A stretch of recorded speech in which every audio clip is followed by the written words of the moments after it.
اعوذ باللہ من الشیطان الرجیم بسم اللہ الرحمن الرحیم۔ السلام علیکم ناظرین، میں لو اسلام چینل سے مخاطب ہوں۔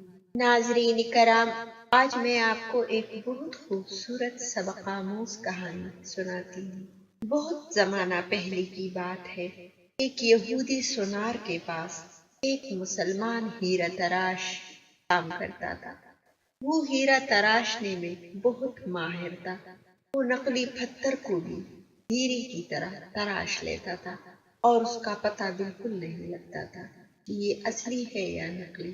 ہیرا تراش یہودی کے ساتھ مزدوری پر کام کرتا تھا اور بہت ایماندار تھا، اور یہودی ان کو اس کام پر اجرت دیتا تھا۔ ہیرا تراش مسلمان تھا۔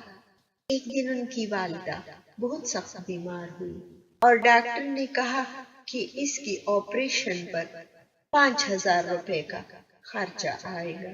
چونکہ ہیرا تراش مزدوری کرتا تھا، اتنا پیسہ اس کے پاس نہیں تھا۔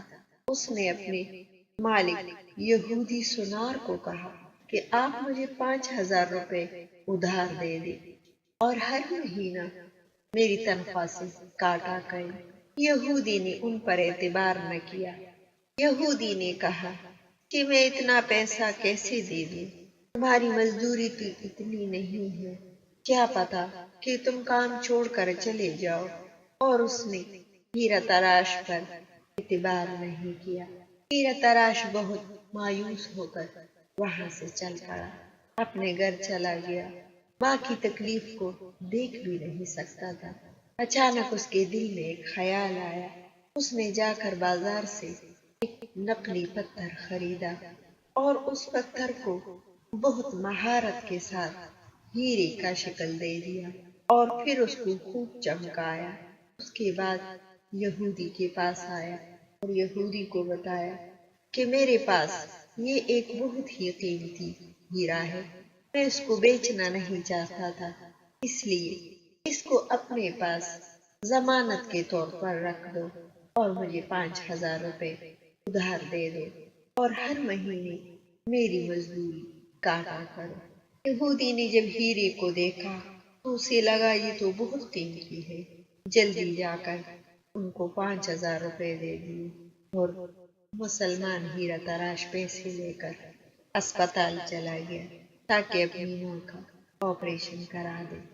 ہیرا تراش کی والدہ کا آپریشن ہو گیا اور وہ صحت یاب ہو کر گھر واپس آ گئی۔ یہ لڑکا اسی طرح مزدوری کرتا تھا اور یہودی ہر مہینہ اس کی تنخواہ سے پیسے کاٹتا تھا۔ چند سالوں کے بعد ادھار ختم ہوا تو ہیرا تراش نے کہا کہ اب مجھے میرا ہیرا واپس کر دو۔ یہودی نے بھی ان کو ہیرا واپس کر دیا۔ ہیرا تراش نے یہودی سے ہیرا لیا اور دریا میں ان کے سامنے پھینک دیا۔ یہودی حیران ہوا اور کہا یہ تم نے کیا کیا؟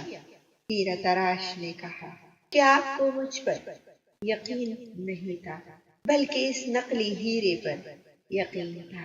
میں نے اتنا عرصہ آپ کے ساتھ ایمانداری کے ساتھ کام کیا اور آپ کو کبھی دھوکہ نہیں دیا، لیکن آپ نے مجھ پر اعتبار نہیں کیا۔ مجھے ان پیسوں کے لیے جھوٹ اور دھوکے کا سہارا لینا پڑا، کیونکہ میں اپنی والدہ کو اس حالت میں نہیں دیکھ سکتا تھا۔ یہ ہیرا نقلی تھا۔